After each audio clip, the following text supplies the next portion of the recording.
Hi, folks. Welcome to the Tuesday edition of the iWrite Radio podcast stroke videocast. I don't know if Jimmy's going to join us today. I've got Stuart Lockhead with me. Hi there. How are you doing? I'm Norrie Stewart. Jimmy may join us later.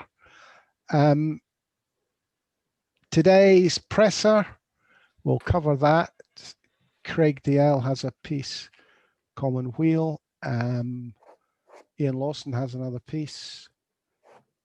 I suppose we have to discuss the English three-level idea for the coronavirus.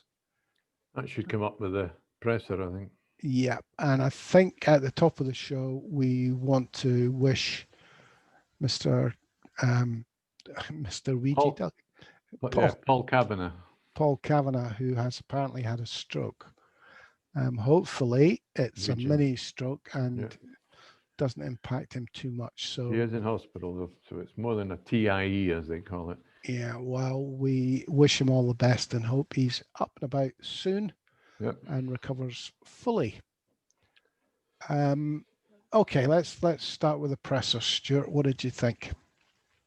Well, I'd like to give a shout out to the Indie Live Radio before we get going. That's why I've got it in my background. They carry our show 6 days a week, and I'll give them a good shout out. 11 o'clock at night.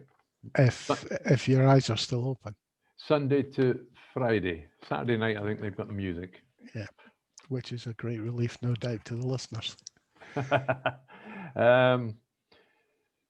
suppose another piece of news, I've managed to recover our old website, the one we called 3 Men in a Blog. 5 years it's been missing, or I've been missing, at various reasons why. There's quite a lot of historical stuff on it, isn't there? Yeah, hundreds of things on it. It runs from about 2005 to 2005, 10 years. And then the iWrite Radio runs. So there's stuff on there. Anyway, we'll probably be linking to it in the near future. So if you want to look at the history, you can. All embarrassments included. I think the thing I took from today's presser was this ability of journalists to basically just ignore what they've been told. I mean, just about every question had been answered 5 times before. Hospitality. Well, I mean, she said umpteen times, it's not about the type of business. It's about limiting people mixing. And unfortunately, hospitality is one of the places they mix. There were 3 items. What I nearly had it highlighted. There are 3 things that happen in hospitality. People are close together. They lose their inhibitions. And what's the other one? Bad ventilation, she keeps going on about. Is it ventilation? Yeah. But it just, they're so desperate for a gotcha moment that, they're just hitting the same ball time and time and time again. And she's batting it back to them and then they ignore it. It's very, very tiresome. Well, I mean, she was very firm with David Ball, the Herald. She said, yes, we have strict rules for hospitality, but so has Ireland, France, Spain, Belgium, and Germany. Berlin. Yeah. So, I mean, we're not unique on that. Yes, the 3 issues with hospitality is that it's indoor, so that's to do with ventilation. People are close together, and don't forget that they're allowed to be 1 meter close, and of course, generally speaking, they'll be closer than that if they're. And then inhibitions. So get tanked up and want to party. Yeah, so it does go down. Yes, I think hospitality, and I noticed testing was back 2 or 3 times with the questions. Which is another one where, it's this gleeful ignorance. There is a difference between capacity and the number of people that use that part of that capacity. What, I mean,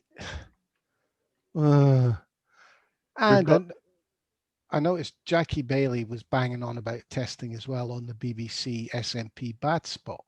Oh, I forgot to look today. And she did exactly the same thing. Oh, we don't have the capacity because only 13,000 people used it yesterday. Well, only 13,000 people had to use it yesterday. You know, I mean, do they want them going along the street, dragging people into the back of a van and testing them? If people don't turn up to get tested, what are they supposed to do? Kick their door in? Well, the good news is, of course, that the First Minister Oh, mentioned a machine, a point of care testing machines that they've been pilot testing, new technology, and they look as though they're, well, she wouldn't have mentioned it if they're not looking promising. So the people, they'll get a test pretty quickly, and they'll be initially installed in hospitals and possibly care homes. well, I remember Hancock mentioned this test way back when they were still doing daily pressers at Westminster. And apparently it had literally just been muted. It hadn't been tested. But I took from what she said, it was actually being trialed at the moment. Because she isn't one that promises things that aren't hopeful. You know, I mean, she's not talking about a vaccine being available tomorrow. So I think it's likely this test might prove to be a goer if she's mentioning it. I think the broad issue, the broad thing we need to take into consideration is they're having a review over this couple of weeks, which with the Hollywood, which is closed, and they'll be having a debate on whether how closely Scotland will align with the three-tier plan in England. But I think I'm pretty sure she also mentioned that the question of testing is under review as well. They are moving some tests from the care home tests. They're moving quite a lot of them from the UK Lighthouse lab in Glasgow to the NHS. And I think that's to try and solve the problem of delays in getting the tests back to the care homes. She made it very clear there's no problem with the capacity of getting a test done. It's getting it processed. And that's always down at the moment. It's largely down to the problems, the UK-wide test and trace. My goodness, it got very close today, I thought, to an announcement that it was all going to be handed over to local councils and health boards in England. Yeah, but it needs the money. They need the money for it. They don't have health boards in England. I'm wrong. They have health trusts. Well, that brings us quite neatly. We'll just interspace it now with the Craig DL piece. Craig DL, who works for Commonweal. Now, his piece essentially said that the Scottish government was hiding behind the Westminster government, doing things slightly differently, but not that differently, so that they could shield themselves from criticism by blaming Westminster. So that's one side of the story, isn't it? I'll give you the quote. At what point do we admit that Scotland's COVID strategy amounts to do what Boris Johnson does, but tweak it slightly and say it nicer? Well, that's a fairly brutal way to put it, isn't it? The one thing Craig Dale did not mention anywhere in the article was money. And I'm sorry, you can do nothing without money for COVID. Because if you can't give money to businesses you shut down, etc., why would they? Big problem apparently with people not self-isolating because they can't afford to self-isolate. You need money. And the one thing Craig didn't mention in any part of the article was money. Oh, absolutely. I'm just sitting looking at another problem with the article. At today's briefing, when I'm quoting him, so it wasn't today's briefing, it must be a couple of days ago, Nicola Sturgeon announced that a strategic review has been effectively thrown out the window before it's begun. This afternoon, Boris Johnson will introduce a three-tiered system of response for England, and Sturgeon announced that Scotland's plan will follow that plan and be harmonised. Well, she didn't say that today. Far from it. No, but I mean, even if she did say exactly that, there's a good reason. Because if there isn't some sort of alignment, there won't be any money. And I'd like to point out something else that I've noticed myself. They're talking about a neighbourhood map. They're looking to drill down the data to local authority level in England. They've published something this morning. I can't remember exactly who published it, but they're right down to ward level in Scotland. I discovered that there are 12. I think it was in the Evening News, the Edinburgh Evening Paper, and you can check up on your own ward in Edinburgh to see how many people are infected. That's recent. Very recent. That was information I think that was first published last week. But I mean, great, fantastic. It's all about you making the decision on the amount of risk you want to take, and personal responsibility. And the more of that, the better.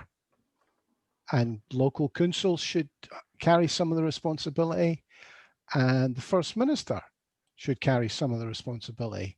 The First Minister will always carry all the blame. So what happens when Aberdeen Council decides to go all Tory on her and decides to do what the North of England mayors were threatening to do and decides they're not going into lockdown? Well, it's relevant because it's relevant to us. Well, on this side of Scotland, close to the northeast Newcastle area, given that we get a lot of cross-border traffic there. That's your problem.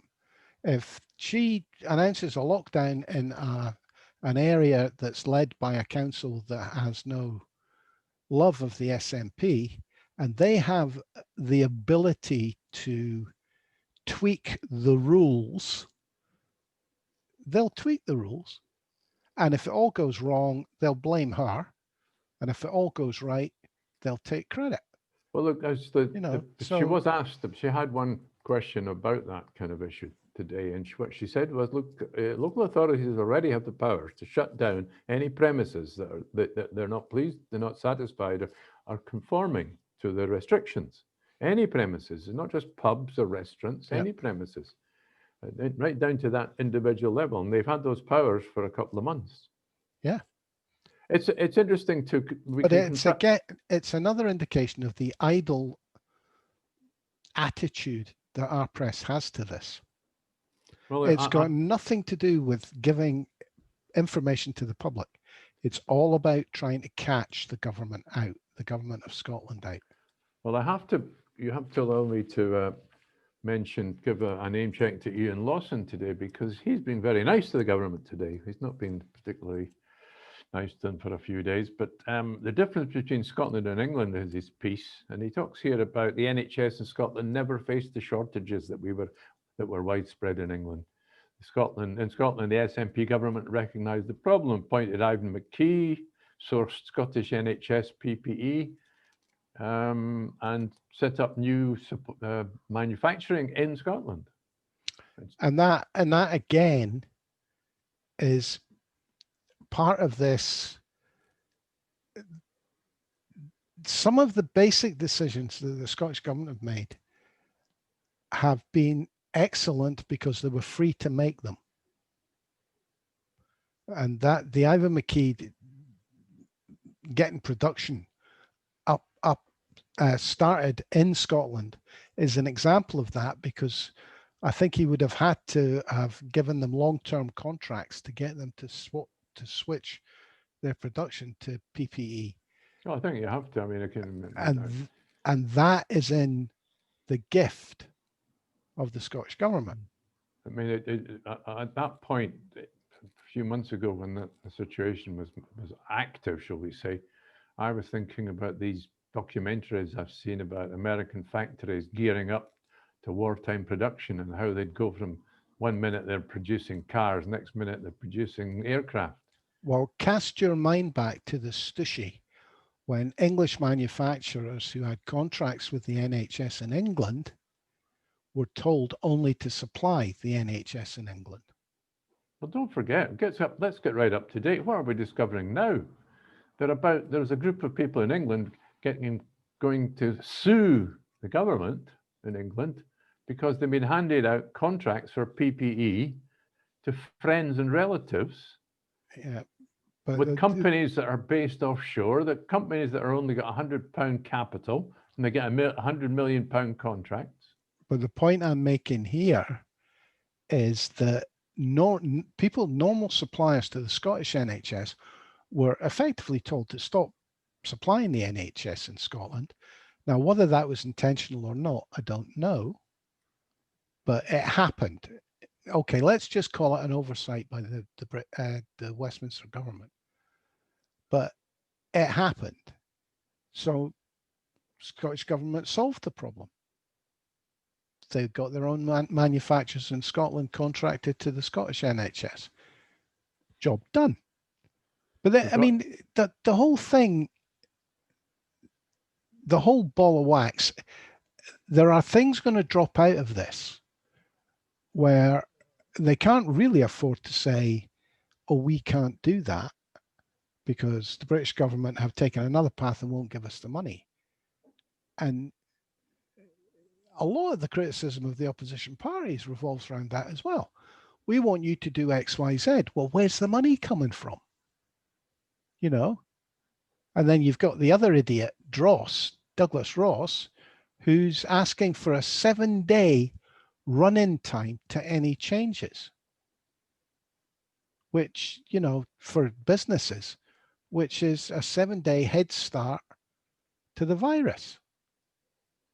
I mean, how stupid are these people? So, you know, Ian Lawson's angle is kind of like comparing the difference. And of course, a lot of the attacks from, well, particularly Craig DL he was saying, well, there isn't really that much of a difference. It's just in style and communication. Whereas there were differences. So for example, the PPE supply in England was it was controlled by not well a for-profit company, and they switched to a just-in-time system. This historically, yeah, they didn't warehouse stuff. They didn't have huge stocks, which just doesn't work for a pandemic suddenly hitting you. It doesn't work. Whereas in Scotland, they didn't have that problem. They test and trace. Look what happened in England. They've handed out that contract to Serco. When that wasn't working, Serco decided to hand it out not to the local authorities, but to half a dozen other private companies. And it's still not working. Whereas in Scotland, they've always had the health boards and the local authorities in charge of the test and trace. And I believe it's the same in Ireland and Wales, which is a good thing. And the problems they're getting are from the commercial laboratories, the lighthouse laboratories, which are, I think, Serco controlled. So you know, Ian Lawson says devolution has saved many Scottish lives. Now you can't say anything much stronger than that. If you're saving lives, you're getting it right. Though I have absolutely no doubt that there will be figures bandied about, accurate and inaccurate, in order to muddy the waters of this when it's all over, because the Westminster government can't possibly have the devolved governments doing better than they are. And I'm absolutely gutted that Northern Ireland still isn't head and shoulders above the rest of the UK. They're having a real hard time now across there, but they were doing really well. They've got real problems in the Derry Strabane area, but it also spills over into Donegal, which is in the Republic. They're at about practically infection rate's almost 1,000 per 100,000, which is really high, really high. Well, I don't know what went wrong, but I'm so disappointed from a political point of view. Yes, you were. You were praising them for months, weren't you? Yes, because they were so noticeably much better. So I can only presume that coming out of lockdown, everybody and his brother went to the pub for a few beers.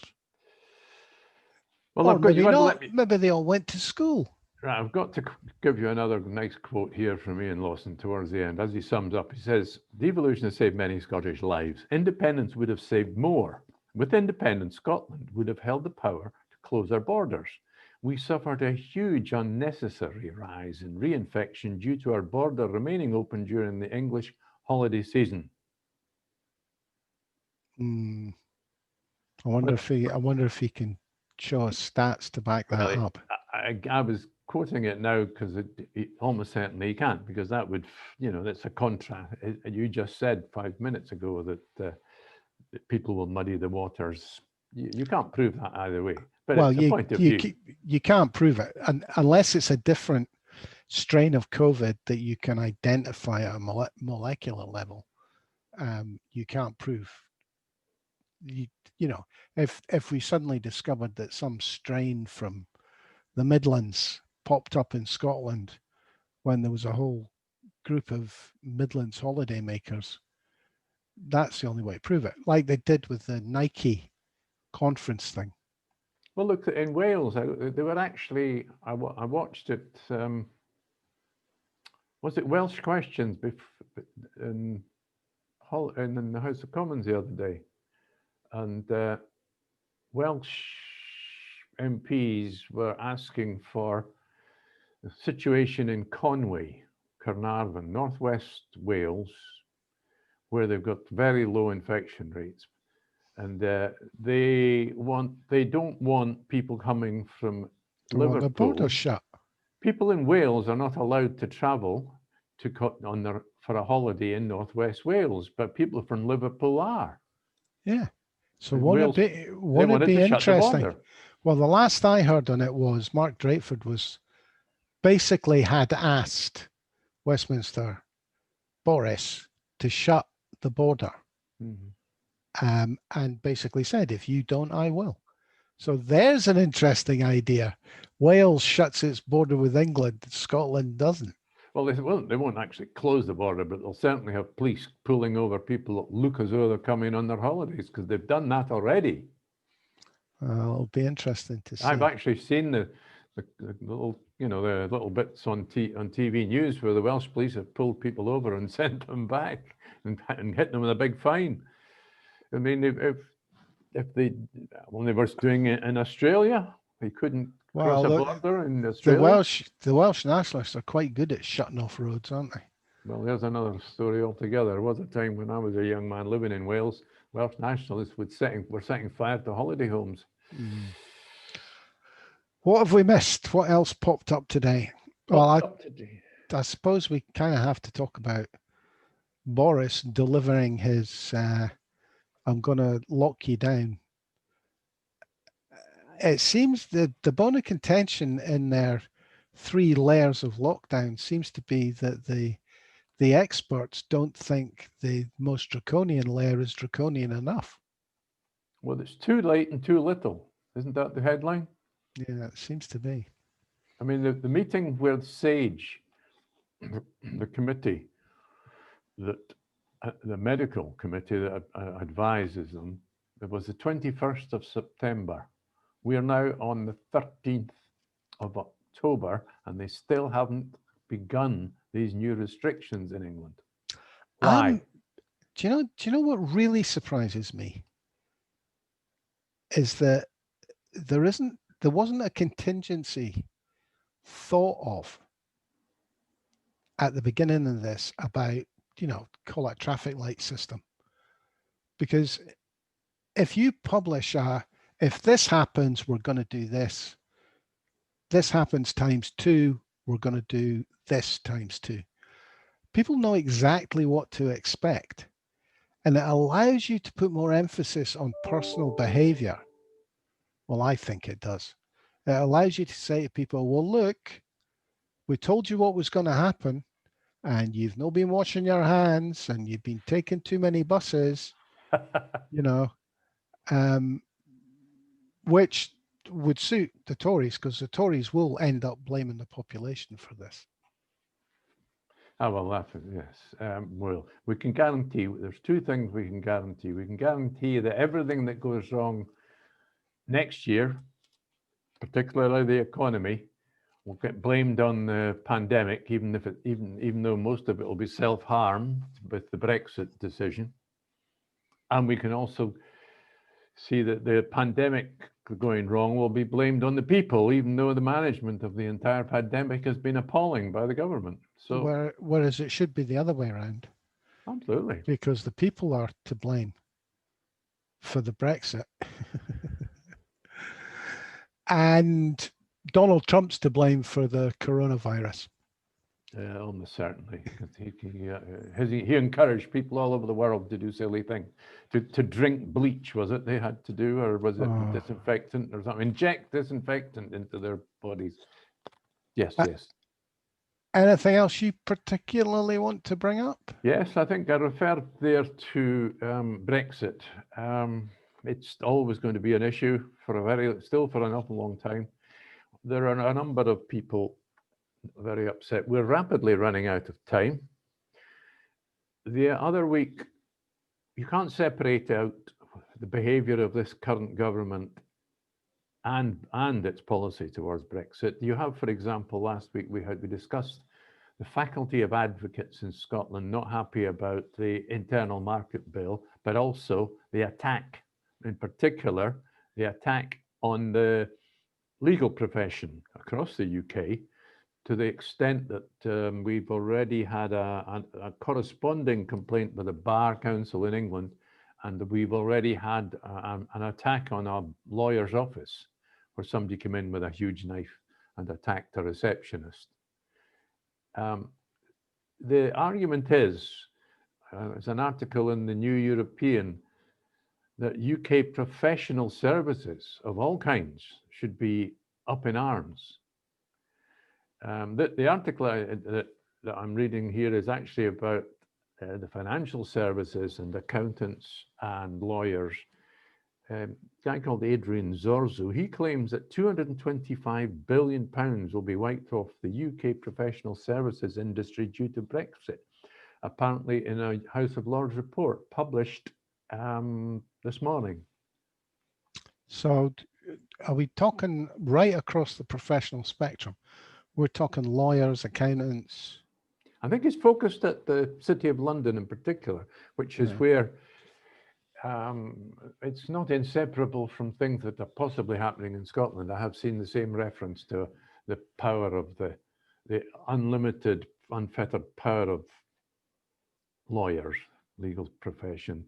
The argument is that lawyers are allowing all kinds of things to go on because of the money they make out of the got you. The financial services industry. And accountants are the same. Accountants are certainly being held, and accountancy firms are being held responsible for setting up schemes to hide your money in the Caicos Islands, etc.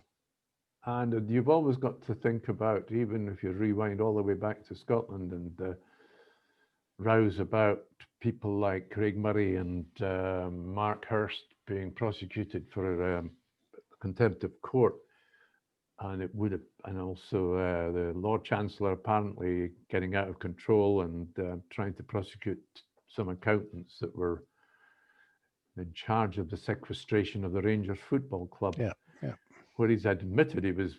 I don't understand why he's still in a job on that one. You need to ask Jimmy on that one. He's really upset about it. But the argument is, of course, that these people are all so in a wee club together. They all they're all part of the same golf club, and they all support each other. They went to the same schools, and it's the same in Scotland. Well, yeah, and that is worrying. That has to be dealt with. But will these people rise up and fight back against the Boris style, in particular the Cummings style of government? No. Well, they won't fight back. And the SNP are well practiced now in that style of government because they've been in government for so long. So let's hope the party conference shakes up the boat a bit.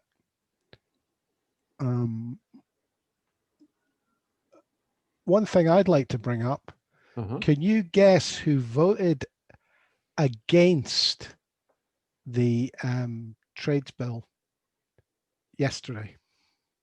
Is this in the House of Lords, or was? Oh no, they brought it back from the House of Lords, who had thrown it out, and then obviously the Tories would have voted just to have it pass through. Dross, probably. Yes, he voted in favour of the amendment. Which means that lower food standards will be coming, like farmers in No, Scotland. he voted in favour of keeping the food standards. The amendment from the Lords would have kept food standards. So he voted against his own party. Did he?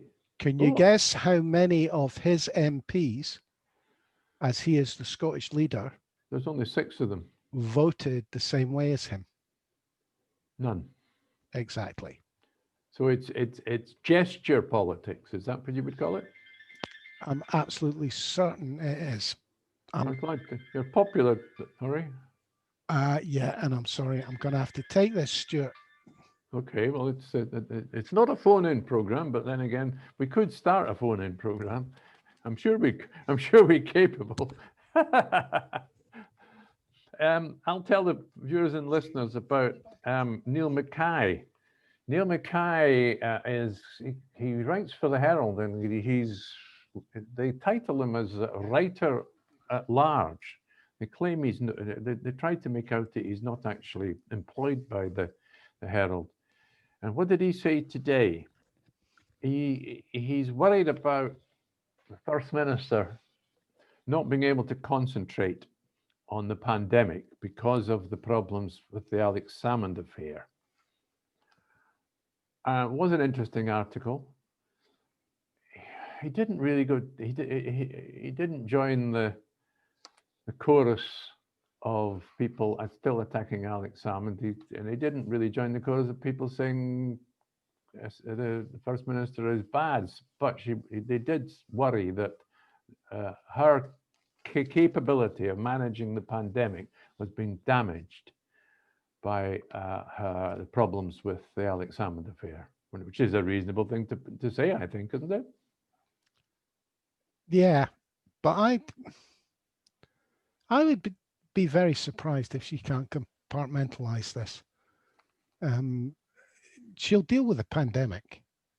You know, I mean, the Alex Salmond thing. Well, did you read Wings today? Wings is calling for her to go. He's calling for a resignation. Yeah. And bluntly, I think that's a step too far. I cannot understand why anybody who supports independence thinks she should go. Because whatever happens, if she goes, there isn't anybody better than her to replace her, as far as I can tell. And there isn't time for them to build the rapport, even if they are as good as or better than her. The question that arises with the electorate. How many votes for independence depend on her personality? I don't even think it's as cut and dry as that. Well, I have to tell you, I'm not going to name anybody, but a friend who is reasonably up, he's not a long way from ignorant, reads The Guardian, is certainly abreast of things UK-wide. He thinks if Nicola Sturgeon goes, it would be seriously damaging to the independence cause. In the short run, it probably would be. And I'll say, I think what I said yesterday, what really worries me about the stance that Wings is taking is that he's rarely wrong. He's rarely wrong, unfortunately. He references the Craig Murray piece from January, and I went back and read it last night. It is devastating now, with hindsight, with all the revelations, everything we've discovered in the last few weeks. It's absolutely devastating what they were up to. They really did set out a fishing expedition. They designed a policy to trap Alex Salmond. They shaped it all with the collusion of somebody that knew Alex Salmond well, but had clearly fallen out with Alex Salmond. I believe she might have even worked for him at some point. I don't know, but certainly. Yeah, and that, I think, is the problem. Maybe it's the reason that they're trying to muddy the waters with the inquiry, but I'm not prepared to go as far down that road as you until I know.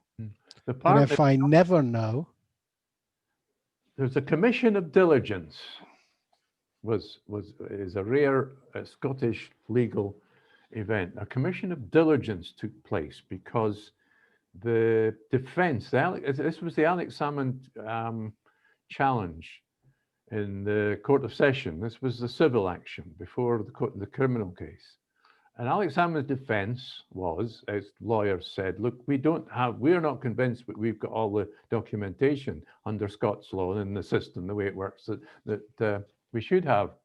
And the Scottish government, led by Leslie Evans, we're talking about the civil service here, kept denying it. So there's this process that they called for, that the defence called for, and they set up what's called a commission of diligence. Some senior lawyer who then it wasn't in open court, who then examined the facts, and the facts turned out to be a complete avalanche of documents that the Scottish government, led by Leslie Evans, weren't handing over. So they had to all be handed over. And this is how they have the evidence of what actually happened between the beginning of November and December the 20th, 2017. well, I see no advantage to the independence cause if she goes. No, I don't see it myself. To democracy, if it proves that there was some sort of conspiracy, yes. And I'm beginning to note that an awful lot of people are putting that ahead of independence. I don't know why they think that's the right way to do it, because do they really think democracy is going to be improved by staying in the UK? I think the argument is, of course, that it's the lack of momentum by the First Minister over the last 6 years towards, that I have to agree. I think she had the wrong policy to do with supporting the situation in the House of Commons for the Brexit situation. 2 years of all that rows, and it never got anywhere in the end. It was just as easy to take the alternative position. I think that's the trouble. You see, there are a lot of people that don't believe they don't believe she has a commitment to move for independence fast enough. Yeah, and I understand that. But everybody, to disagree with her, you have to be in favor of UDI. Well, yeah. It's that simple. If you're not prepared to wait for Section 30, you want UDI. Well, but the thing is, you and I can agree that, and there's nothing wrong with wanting UDI. But you and I can agree that it's right. Let's just say we agree. I'm not staying in any one position as yet, but let's say we agree that she shouldn't go because it's bad for independence. There's an awful lot of people out there that aren't listening to that. An awful lot of people, and there are processes that are going ahead. So we've got to ask, Nori, what is the best solution we could see happening right now? Well, I don't agree with your premise that there's an awful lot of people out there. There's an awful lot of people who are active on Twitter and have blogs who are not happy. I would suggest that 99% of the voting population don't really give a. Well, that's where I rewind to the fellow that I was speaking to. He's not up to speed on all the stuff that you and I know about, but he wants independence. And as far as he's concerned, it's the reason why it's become close. It's because of Nicola Sturgeon, and without her, we'll lose. I don't think he's far wrong, and I wish. No, I don't. No, I don't see anything wrong with what Nicola's detractors are saying. Indie supporting detractors are saying. Go right ahead. But what I want them to do is tell me what the benefit to cutting the head off the snake is. Well, I don't want. I want the solution. What's your solution to the current I, situation? okay, if there is guilt there, the solution is to muddy the waters. The political solution is to hide it. That's the political solution, because it doesn't matter what comes out. The papers and the opposition will accuse her of the worst thing possible that they can think of. Look, if they can't prove it, it doesn't matter. If I can go last night, if I can go and read the article that Craig Murray published in January, which lays it all out, and so can everybody on the committee at Holyrood, and they must have already done so. And if the avalanche, if these documents, even a summary of this commission of diligence, this process, legal process, that reported to Lord Pentland at the Court of Session and why the Scottish Government case was thrown out, even if that summary is handed to the committee, I don't know where it goes. It's going to be public. Right. You do this a lot. The Craig Murray piece, which I haven't read since he wrote it in January, as far as I remember, suffered from the same thing a lot of Craig Murray's pieces suffer from. I know this. You'll have to take my word for it. I've spoken to people in the know. I've seen the documentation that you're not going to get to see. So believe me. And I'm sorry, I'm no more going to believe Craig Murray than I'm going to believe Boris Johnson. Until I see it with my own eyes, until I can interrogate the information, I'm going to sit on the fence. I'm not coming down off the fence. And my position won't change that Nicola is an asset until somebody can prove to me she isn't. And that actually is, to be totally bold about it, regardless of her guilt or innocence. No, exactly. Well, so what will we do? Because it would appear likely that at least a summary of this commission of diligence, which summarizes where they went wrong, and that the First Minister knew all about it until the 20th. She was involved until the 20th of December when she was recused. So there was a period of almost 8 weeks, 7 weeks, which she was involved. If she is if in the summary, and that is handed to the committee of inquiry, I don't know where we'll go from that. Well, if you can see it, it's public knowledge, so they can get it whenever. So there shouldn't be an if about it. I haven't read the summary of the Commission of Diligence, but this is argued, Craig Murray has laid out what's in it. Right, but Craig Murray is no less biased than anybody else in this world. Don't forget, he sat in court.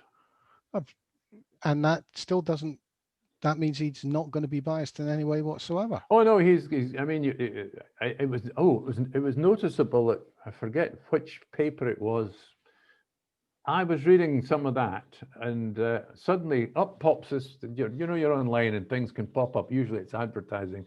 Up pops this photograph of Craig Murray, 2014, when he stood to be a candidate. Was it 2014? 2015, when he didn't pass vetting. Didn't pass vetting. He was looking a bit young, quite a lot younger, considering it was only 5 years ago. No wonder he's looking so much older. He's had a hard time since then.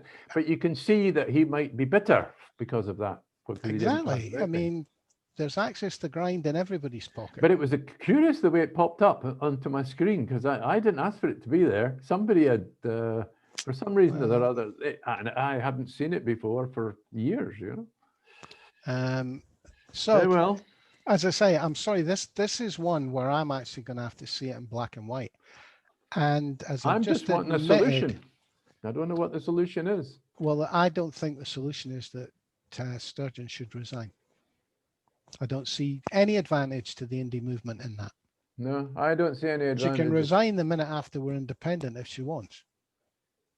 I don't see any. I don't know where we go, unfortunately. Well, as I say, and I would like to know from the likes of our democracy-loving friends in the indie movement who want her to go, who they'd like to see in her place.